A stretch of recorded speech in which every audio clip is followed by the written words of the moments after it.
Are you ready? Let's go. Ready? Ready. Yeah, ready when you are. Okay, you ready? Yeah. Okay, you ready? I'm ready. Holden Shepherd, Heidi Anderson, Jan Latta, Alison Patterson, welcome to my little show. Why do you call it a little chat show? Jan Nichols, Sam Eichen, Annabelle Smith, Donna Mazza, Rebecca Watson, Jonelle Fraser, Tracy Jacobson, Adam Wallace, Monique Mulligan, Matt Glover, Karen Young. I don't even know where I'm going with this. Welcome to my show. Okay, if you're a writer, artist, creative person, whatever pursuit, and you struggle with trying to put together an online social media presence or build your platform, or you just feel I'm a bit of a fraud, I can't do this, or I'm a sellout if I promote myself, and if you struggle with all of that, then you are going to need to watch this interview I have with Ming Johanson. And Ming is the CEO of Marketing Jumpstart, and which is a massive marketing company.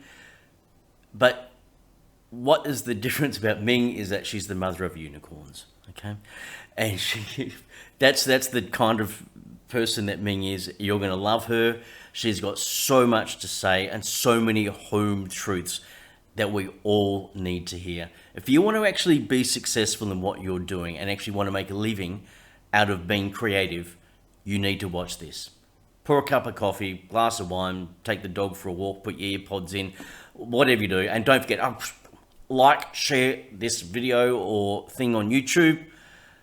Leave a comment below and also let me know what you think, if you've had any ideas, any inspiration from this interview with Ming. Okay, sit down. Let's get it done. Let's get to know Ming Johanson.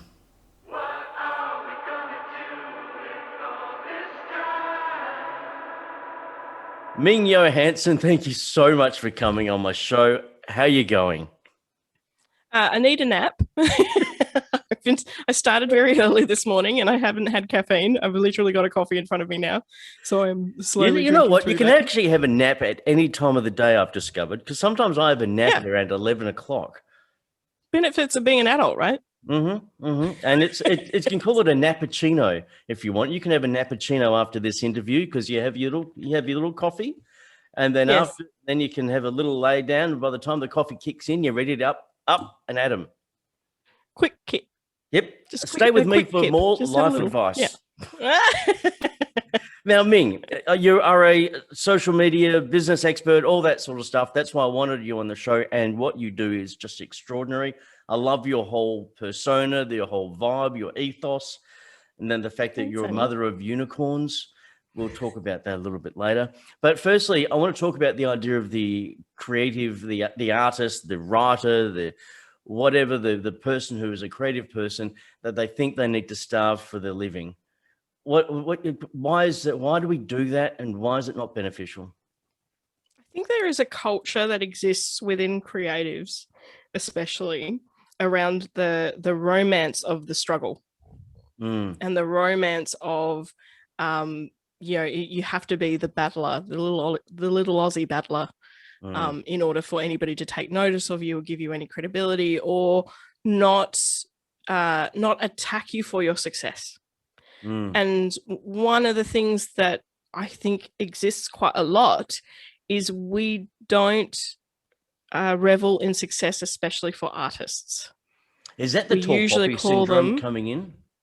Yeah, so we usually call them a sellout, or that they've somehow sold their soul to a label, or but at some point you have to stop this from being a hobby and actually make it into a business.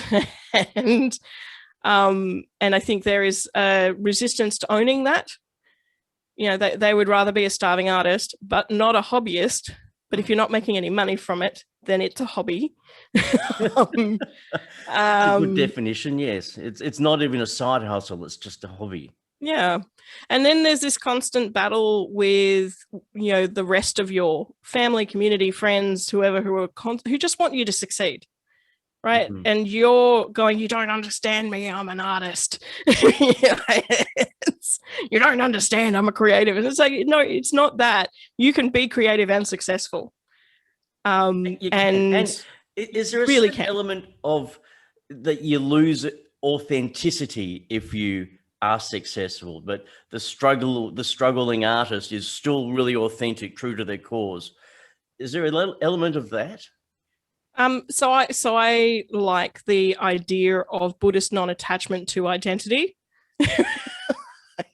Practicing Buddhist non-attachment to identity, because if you are holding on to a past version of yourself that is a starving artist that's constantly struggling, that's what you're going to be forever. You will never succeed if you constantly attach yourself to that identity. And I like to think that we are on this constant rotation of evolution.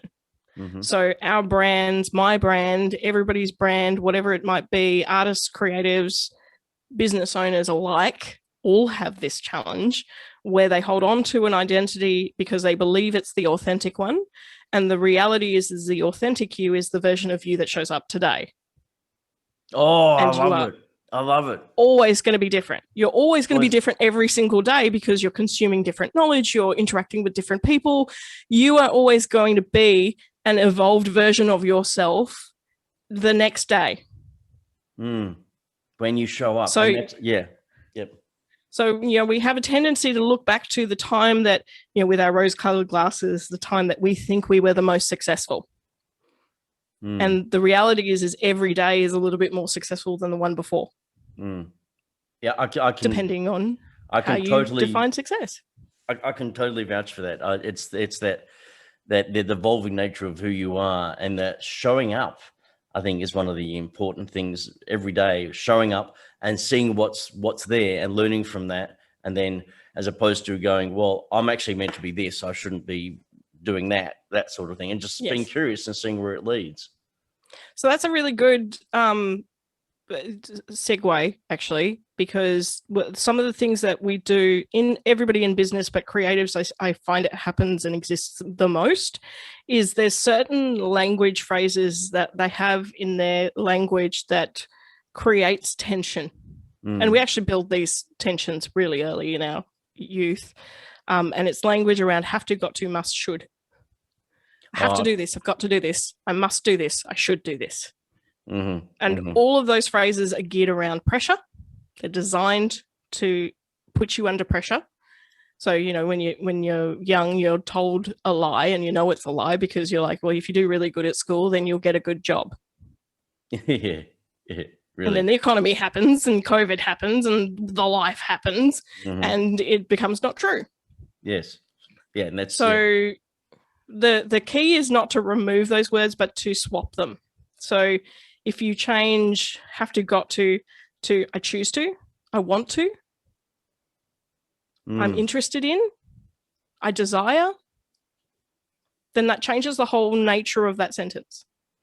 So it takes it from being an obligation to something that's actually empowering, and you go, okay, I want to do this, I'm interested in this.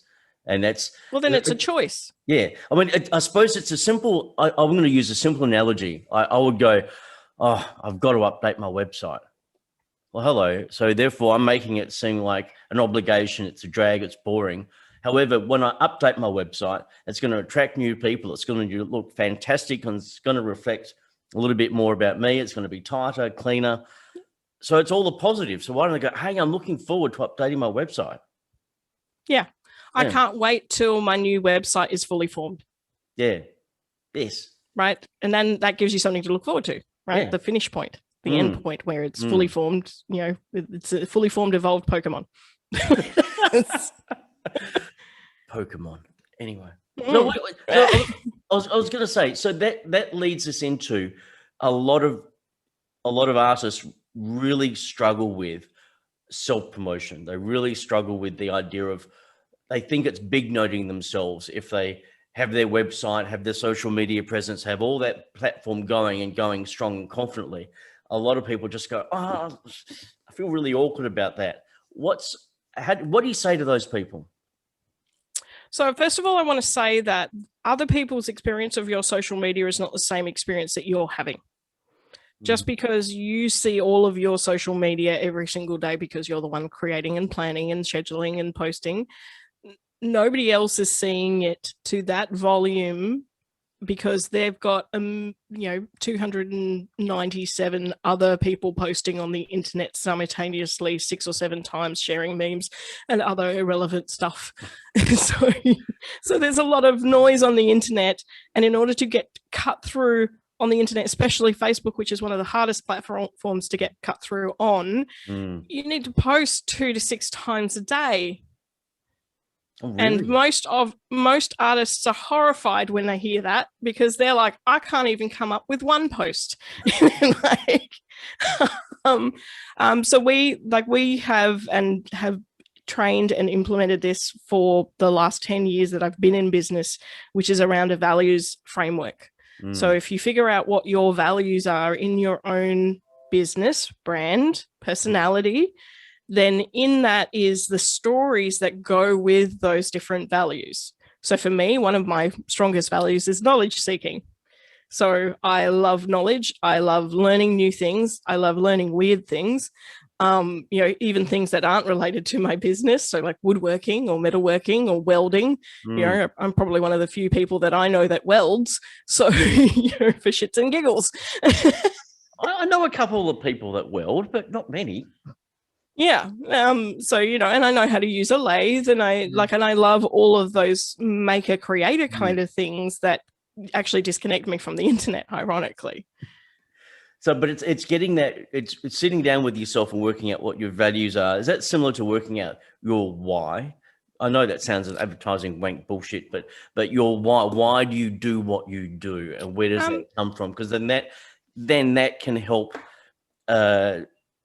frame what you want to say through your social media, through your craft, through your art, through whatever.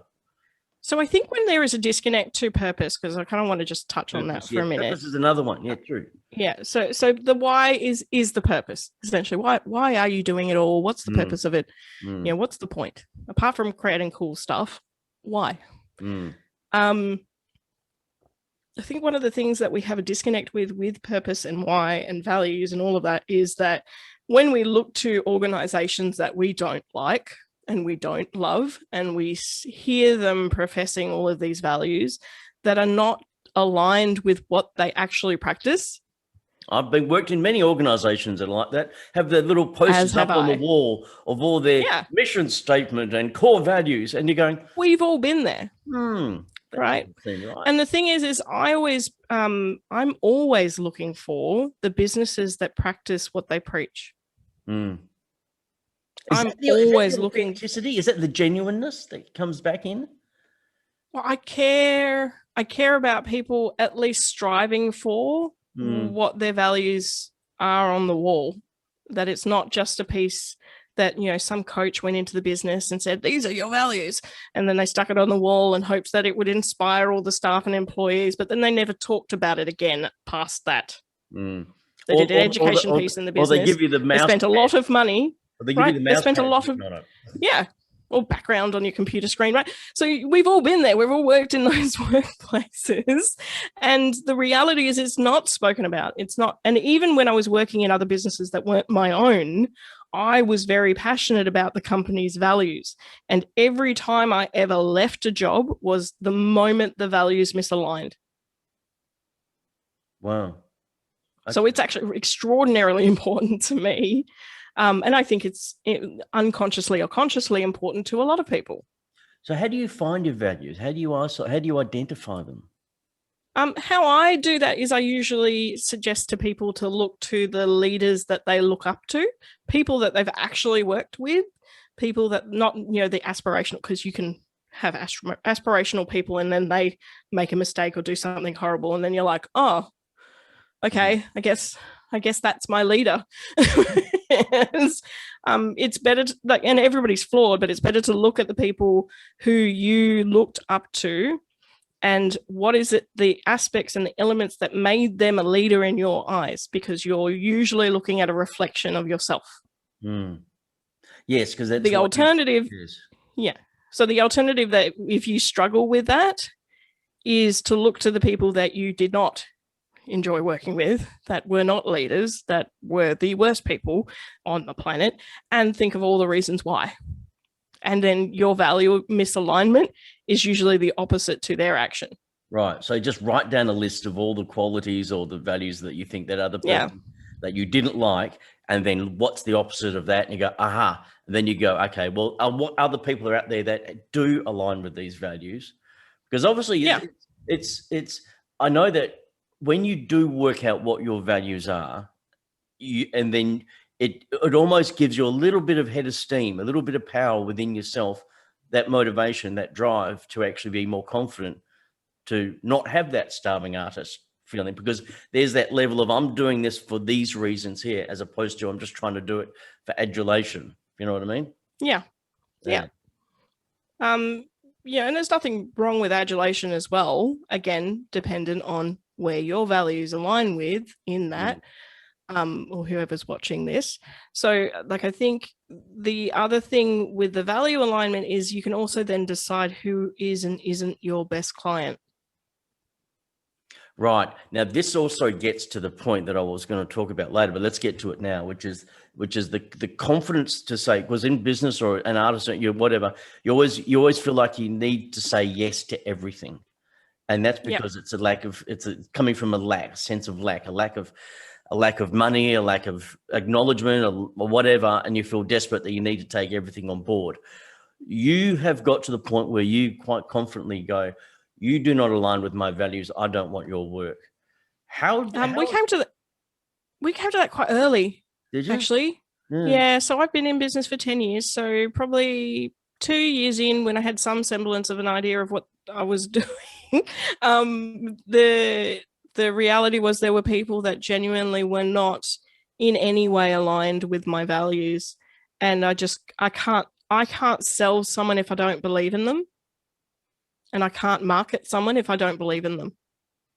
Gotcha. Okay. And I've always known that because I'm in marketing, and I know that of myself. I've done sales for 20 years outside of my own business, so I can't sell something if I don't believe in it. How long did it take? If I don't believe in it, what's something that it must have been a pivot point for you to really let that sink in, to move from that fear-based, I need to get as much work as I can, to no, this is my gig, this is my job, this is my business, I call the shots here. Was there a moment? Was there a thing that happened there? So I want to say that I came to that conclusion quite young, mainly because I have had a very strong sense of identity young in comparison to a lot of people my age. Yeah. And I'm 40 this year. I know what I look at. Thank you very much. 40 is so young. Oh, you're so lucky. I know. I'm still a baby. but I'm dealing with people who are in their 20s who are like, I'm so old. And I was like, I know. Bless. If you're in your 20s and watching this, stop it. Anyway. So my sense of identity came about as a result of experiencing racism in school. And the racism that I experienced was from Australian kids who didn't want anything to do with me because I was part Asian, and then the Asian kids not wanting to have anything to do with me because I was a half-breed. So you felt you're in the middle, just in this. So I was completely isolated and had to figure it out on my own, and which inadvertently, as a superpower, turns out that having a really strong sense of individual identity makes it really easy for you to say no to people. Gotcha. Okay. And that is, as you said, a superpower that you had to learn. And otherwise it could have gone the other way, couldn't it? Absolutely. Yeah. So I figured it out the other day. We work with people who are geniuses in their business. They know what they're doing. They know what they're doing in their business, and quite often don't realize it. Yep. Most often they're second guessing themselves or questioning themselves, but they are actually a genius in their own business, and they're looking for the marketing equivalent. Right. Gotcha. And that, I wouldn't be surprised if that's the case, because it's the whole like attracts like, not that, the secret and all that, but it is that energy level that connects, that connects. So we talk about it in terms of abundance and scarcity mentality. So abundance mentality says and states that there is enough work out there for everyone. Scarcity mentality is that you have to beat somebody else down in order to win. Which is what we're all trained. I mean, I've done advertising for Absolutely. 25 years, and we're told that you have to get market share. You have to put this other person out of business. You have to be the best. You have to, and that goes against this abundance mentality that, but when the more you think about the abundance mentality, you go, oh, actually, that's kind of true, because it's like, what do I need? Do I need to own the entire universe? Oh, no, I don't. What do I need to fulfill my needs? Well, I don't need to own 50,000 shops. I don't need to sell 50 trillion books. Oh, maybe that'll be handy. But, it's you work out what you need, and then you that sort of fits you, and then that there's room for everyone. So I usually start with the phrase, you are worthy of having more than enough. That's a good one. You're worthy of having more than enough. And there is more than enough out there where, like you've seen my social media posts where I've said, hey guys, maybe post a picture of full shelves instead of empty ones, because empty ones freak me out. I saw that, and because that was a trigger, wasn't it, for you? Yeah. And because I've been homeless. I've been starving. I've had nothing. I've been, in situations where really not fun. Wouldn't 1-star review. Would not recommend. But I've also built myself from, and I say I built myself from nothing, but that's not true. I've built myself from something, and that something is that spark and desire to make change. Right, and that's the thing that drives you on the inside. That's that. Yeah. That spark in there. Okay. So how do we switch from that mentality then to? I mean, you and I have spoken before about about my scarcity mentality, and I must admit I'm actually changing it. Changing the language is what you've said before. Changing the language. Yeah. But is there other little tricks or tips you can offer for people to shift that mindset? So I think part of it is the words that we say to ourselves, and like we internalize a lot of our inner dialogue. Our subconscious, is designed to keep us safe. That's what it's designed for. And so if you've grown up in an environment with a lot of scarcity, it's really hard to snap out of that. So a couple of things. One is you are the people that you surround yourself with. You're the 5 people that you spend the most amount of time with. We all know that. So psychologically, we map out evidence that with the other people around us. So, you don't have to go to the full extent of the full end of what you want to be. You can just go, who's in the next step? Who's a few steps ahead of you? Right? Because at some point you can map out their behavior.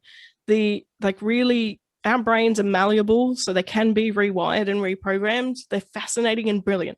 We are fascinating and brilliant creatures, really we are. Totally agree with that, So language helps form that. Having mantras, so I write up mantras on my mirror, usually when I'm struggling with something that I need to reframe. So, if I have scarcity, and like hilariously, this came up recently for me where I was really struggling with something because, we've grown a little bit more. I've got more employees. The biggest thing that changed was the superannuation increase.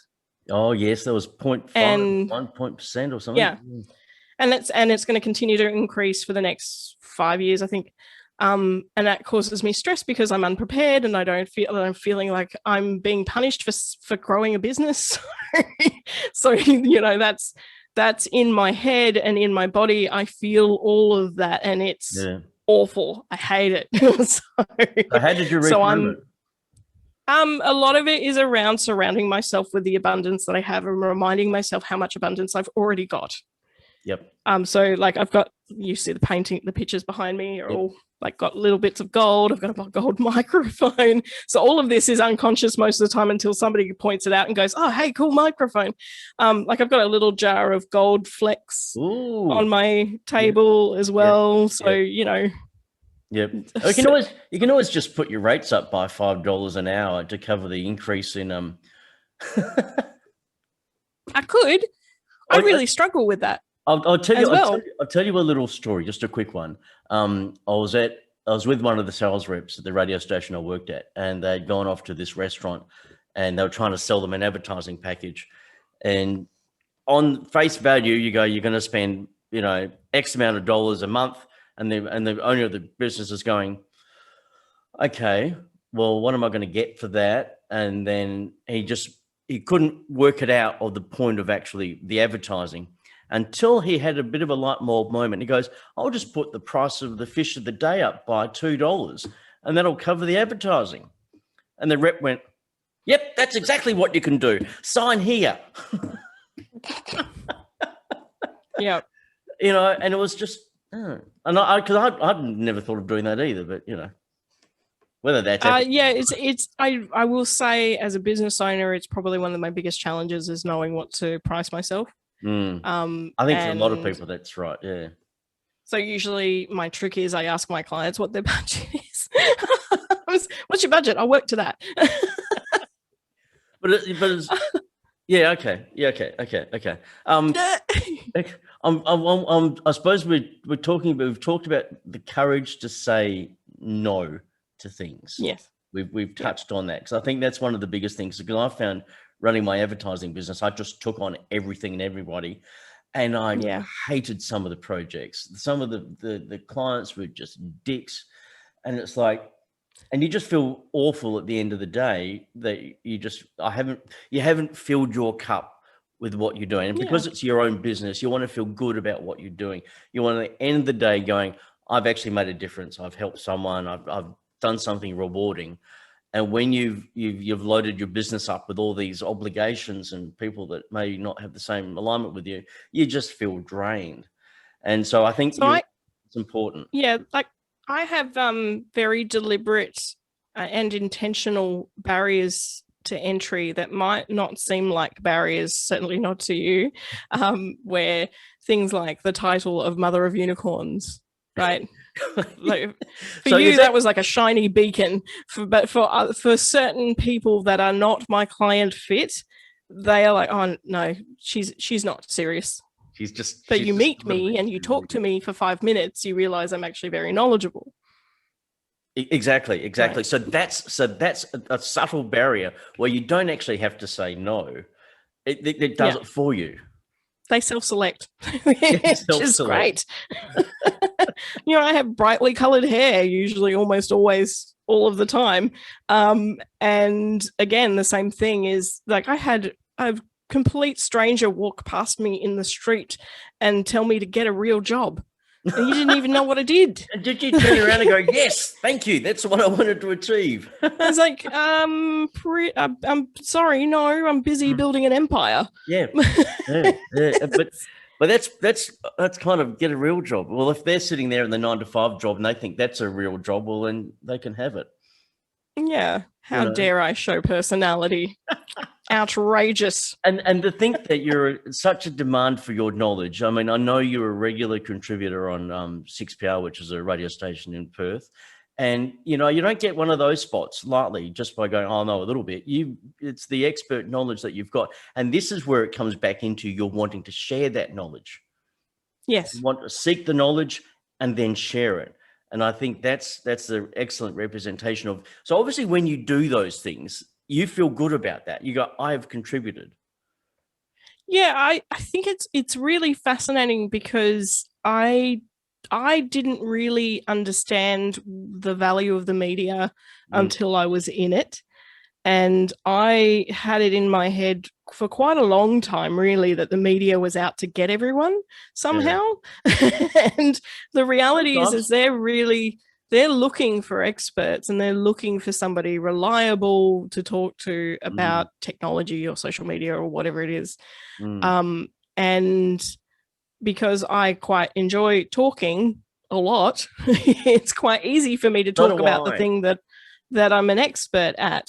So, there's really no challenge there for me in terms of talking to the media. What was interesting after the fact was people coming up to me going, like, happened like a couple of weeks ago. I had somebody that I'd never met who apparently follows me on Twitter, has followed me for the better part of 7 years. And he's like, oh, you're that chick that talks about social media and the media. And I was like, and it's this obscure leadership camp that I'm at. And they're like, and meanwhile, my friend who's a TEDx speaker who works for Microsoft and in my mind is famous, and he turns to her and goes, oh, sorry, I'm a bit like starstruck with this famous person in front of me. and I'm like, what just happened? Because I'm still me, but like in other people's perceptions, like that's like this esoteric, elite thing. I know, but that's the thing. You didn't deliberately go out to create that, but that just evolved naturally by you just being you, having the opportunities. It actually came out of me giving a free talk for a group of people that were WordPress people, and one of the people in the audience was Steve Collins, Grumpy from 6PR, and he was filling in for a Christmas slot, and he asked me to come in and chat about social media to Harvey Deegan. So that's how that started. Wow. But it's also, I think, the fact that the personality that you've got and the way you present yourself, with your brightly colored hair. Sometimes it's pink, sometimes it's blue or green at the moment in the teal. light. It's like a teal. Teal. It's like my eyes are slate.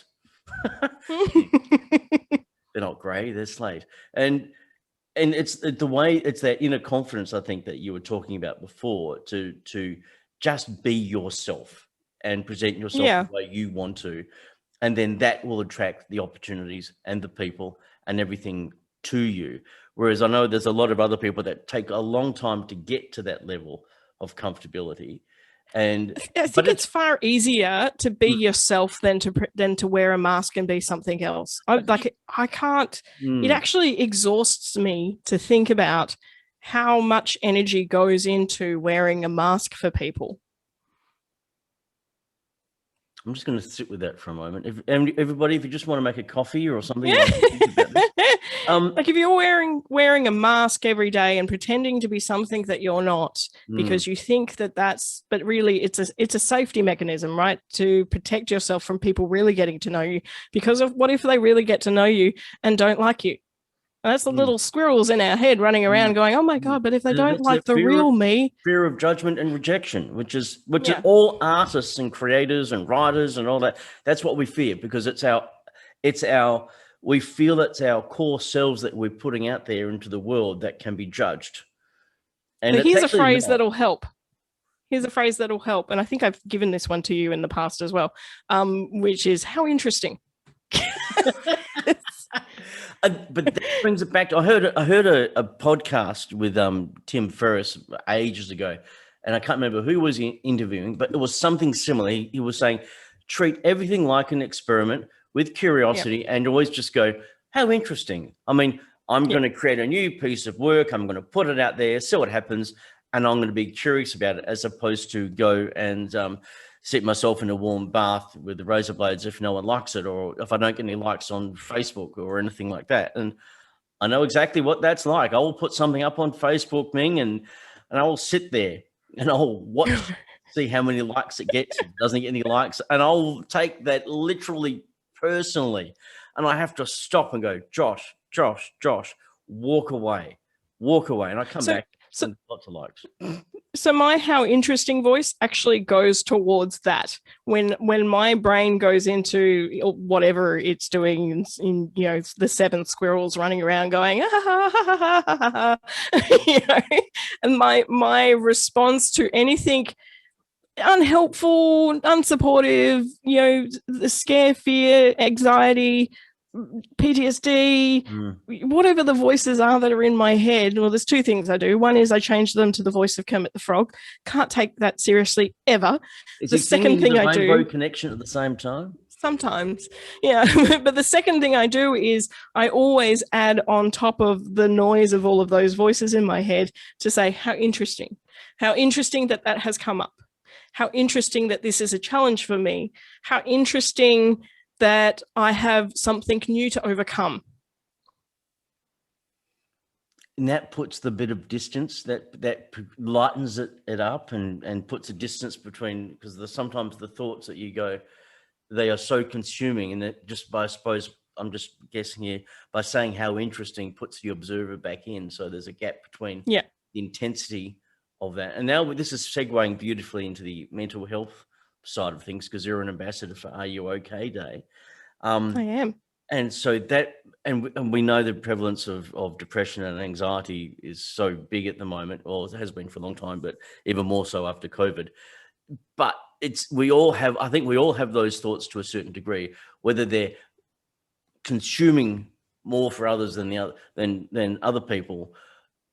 But it's that putting that gap in, that how interesting thing. Do you find, obviously that's one of your little toolkit, that's what you use and that works. So there's a conversation I really love to share that I've had with my therapist, with my psychologist, and it's a conversation about how my brain works, because I've come from domestic violence. I've come from an environment that's pretty rough and not safe, and my brain is very hardwired to strategize, which in some ways benefits me. It's beneficial for me to be good at strategy. In other ways, I create strategies around unnecessary tasks, like doing the dishes or the laundry. Strategize the laundry. I suppose you've got to do it to a certain degree, don't you? But but I will create strategies to avoid doing the laundry or avoid doing things because it causes me pain, because I have like meals, cooking. For years, cooking food for other people would cause me severe trauma, because all of the voices would come up and be like, yeah, well, this might not be good enough and they might hate that meal. And what if they're allergic to something? And blah, blah, blah. So I would cook banquets. Cook enough, or you've cooked too much, or all these. So I would always cook a banquet every time I cooked for anybody that ever, even if it was just one person visiting my house, because my brain would just go into squirrel overboard and overplan, over strategize, and I would have way too much food. But my anxiety levels would go through the roof, and I'd end up in tears in the kitchen, and I'd have my partners just going, what's going on? It's just a meal, Matt. Like, you could have just made cheese toasties and we would have been fine.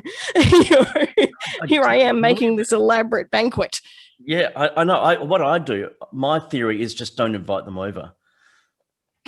And that's that avoidance. So that's the other version of that. Yeah, or get my husband to cook instead.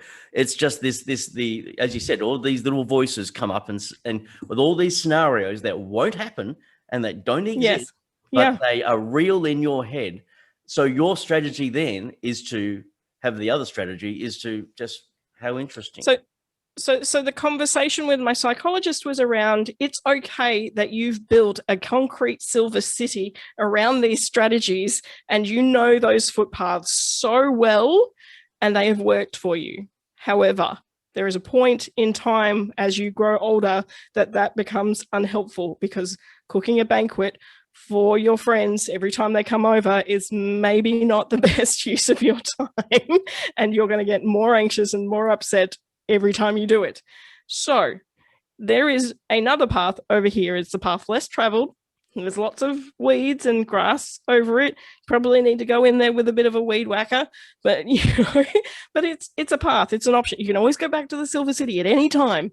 It's there. It's secure. It's in your brain. It's pretty hardwired there. It's not going anywhere. So, but there's an opportunity for you to go down this other path and try something different. How interesting. So it sort of, it opens you up to another option that you would never have seen otherwise. Yeah. This always doesn't have to be this way. Yeah. Yeah. Yeah. And so that's where the experiment comes in, going, well, what would happen? How interesting. What would happen if I did just make cheese toasties? I mean, I still made burritos, but what would happen if it's... But you didn't make a whole Mexican smorgasbord, just burritos. No.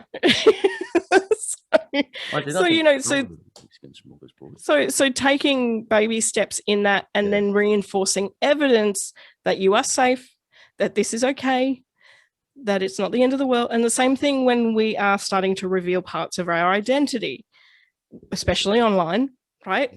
Is a good circle. You don't have to. Here. Yeah, I like this. Yeah, right. You don't have to unleash it all at once. Okay. Just create small incremental pieces of evidence that you are safe. Okay. Define what that looks like. Yes. And when you couple that in with when you work out what your values are, what your purpose is and stuff like that, that creates a safe space to create a bigger online persona and that's comfortable with you. Yeah. You're always going to be faced with somebody that will trigger you from past trauma that you've had. And the thing is that person has no clue about your trauma. They got nothing. They don't have the footnotes that came with the book of your life. I don't have any idea. And so when somebody says something unkind on the internet about you, like a friend of mine and I have a saying, you're nobody until you're hated on the internet.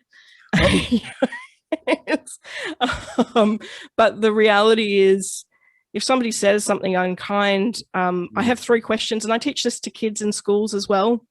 Is it kind? Is it true? Does it matter? Is it kind? If it's not kind, then does it deserve your attention? If it's not kind, does it deserve your attention? If it's not true, then does it deserve your attention? If it doesn't matter, then why are you giving it energy? Why are you giving it fuel? And what do the kids, their eyes will open up and stuff and go, oh. Look, I think there is most of the time, I think the most beautiful thing I see from kids is that they're frustrated about the injustice that happens towards their friend when somebody else says something mean to one of their friends. Yeah. And so the first thing that they want to do is step in and be the hero and help. And like I've sort of said to them is that the most empowering thing you can do is support your friend. And not engage in the conversation with the adversary. Don't go and challenge or rescue, just be the friend to the friend. Yeah. Yeah. Let them vent, let them, have whatever they need to say, but also teach them how to disengage, because like a beautiful person that I miss very dearly, who used to say every time I came home from working in telecommunications and I'd had a bad customer in the store yelling at me because it's telecommunications and that's what happens. And he would always ask me, are we inviting them over for dinner? What's their name? Wow. That's powerful, isn't it? Are we becoming best friends with them? No. Oh, that's weird. Why are they living rent free in your head? And he sort of pointed out that once they've left the store, they're not thinking about me. Exactly. They've moved on. They may have a quick bitch to their wife or husband or something like that, but it's gone. It's gone. And but you and I, we would carry it with us. So So circling back to the social media stuff and what people can do, what's the minimum, do you think, if I'm a musician or I'm a writer or something like that, what's the minimum I should have as let's just say as a profile, whether it's on social media or website or something? What's the minimum I should have? So pick a platform, first of all. One platform. Pick one platform. You do not have to be on all of them. You do not need to collect them all like Pokemon. You do not need to Pokemon. Yeah, you do not need to have them all and post on them all constantly, incessantly until you're ready. Pick one platform and get good at it. For artists and musicians and creatives, typically I would say Instagram or Facebook or TikTok. TikTok. Yes. Okay, I only Video have, content. yeah. Okay. Yep. Video content's really. Yeah. Video content's 8 times more likely to be viewed.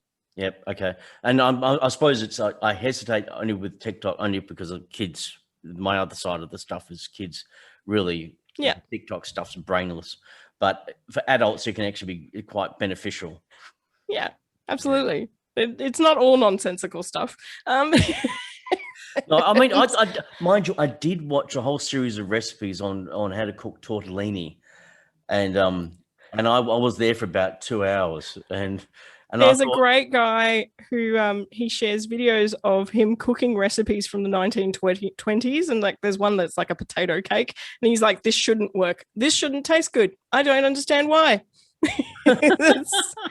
And he's like, it's basically witchcraft, and it's hilarious. But did he say it tasted good though? Yeah. Some of them don't, but yes. So he goes through all these different recipes, and it's funny because most of them just sound like they should not exist. Yeah. Okay. Now, because people are going to be on social media, they're going to be posting. What's a thing you could sort of give to help protect mental health as they start to build up their profile on social media? What's something that's going to work? So Facebook and Instagram, because they're both owned by Facebook, they're part of the Creator Studios ecosystem. And in the Creator Studios, you can schedule all your posts, so you don't have to be on social media every single working day. My recommendation is plan all your content ahead of time offline, especially you creatives who do stuff offline. And create your content and then schedule it to go out and test times, what time of the day is best for your audience. Again, Facebook have come out to say that they're not charging the creators. So the creators will take 100% of any money that they generate from those platforms through the monetization models on there. So that's for the next 2 years. So that's actually a really great opportunity for creators right now. Okay, I tried to organize that on my page, and it was so confusing. I had no idea what I was doing. Because I had no idea, so I gave up. So one of my team is a musician in his normal life. Mm-hmm. His normal life, not his work life. So no, his other work life. His music life is his work wife. But he's currently figuring all of that out, so we can bring out some education pieces and blogs. That would be really good. Artists to do that. Because you've told me before that Facebook deliberately make things hard, and they use language that's not normal, everyday, common language. So hard. And it's like it's like an in joke. You got to work out what the in joke is to actually understand it. And it's like, I like even with paid Facebook advertising, as you and I have known, because you've been trying to help me do it. It's just like you really need to do a master's or a thesis and try to understand it, and then you can go and sell your wares and say, "Hey, I'm an expert in Facebook advertising." But once you get the concept, it's actually easy. But trying to learn that concept does take time. Yes, and especially with this monetization side on the pages aspect, I think that if you take time, not like me, who just gave up after half an hour because I got too confused. Because they kept badgering me with all these questions. You want to do this? And I'm going, I don't know. I haven't thought about it yet. Yeah. It's like, so there's some monetization things that open up when you get to 10,000 fans. Yeah. As well. So there's a few different stages. So you can monetize articles and instant articles, and then there's some more content that you can start to unravel as you grow. Now, coming up on the 29th of July, you have got a Marketing Jumpstart webinar. I do. Coming up. Can you tell us a little bit about that? Because I think the people who have been watching today might just go, okay, I think I'm needing a little bit of extra, bit of a kick, a bit of advice. So what's in the webinar? So it's about $35, which is very affordable considering that our physical workshops were about $120 when we were running them physically. Yeah. It's 2 hours, and the whole point of this workshop is to help people figure out their value framework and then their content that comes from that. So basically what we've been talking about is help you. So it's guiding you, working out your values. So you'll walk away with an actual plan and a strategy in terms of what digital roadmap to take. Because part of the component of social media directing traffic back to your website is creating evidence for Google that you're real, that's a whole another topic we can talk about at a later stage. But if you're engaging on social media, then the whole purpose of that, you have to understand, is that this is an evidence building baseline for your website. Gotcha. Because I suppose is it like a wheel, and the hub of the wheel is your website. Yes. Everything has to point back. And in some cases it's not. So in some cases people don't have a website, so they might start on Facebook and Instagram. We have a client that we trained years ago who makes cupcakes. She doesn't have a website at all. She literally does everything through Facebook, and that works for her. Because that's where her demographic is, and she doesn't need to then add another extra step in the process. Yeah. We're big believers that you should have a website eventually, because you own that. Facebook, you could make one mistake with any of their terms and conditions and lose everything. So in terms of de-risking along the line, having a website's a good idea. But you don't have to start with a website. Okay. But okay. I mean, I suppose I'm traditionally, with clients and advertising, a lot of clients never had a website. I at least have a landing page so people can find your details and phone number, or, oh no, I just go on and I have just got a Facebook page. But if it works for some people, like say a lot of businesses are great for Instagram, very visual business. Like I'm sure a cupcake business or a dresser or fashion or something like that would be good. And you're dealing with a younger generation of buyers as well, and they're quite happy to just purchase direct from Facebook. Yeah, they've got that trust value already, haven't they? Whereas someone like me go, I want to see a nice, good, sturdy website with PayPal. So typically anybody over the age of 40 and above will usually Google for things. And a younger audience will typically ask their friends, does anybody know an accountant? Does anybody know a... Would they be asking on social media that question? Yeah. Or that? Okay. There you go, everyone. That's a big takeaway from today's chat.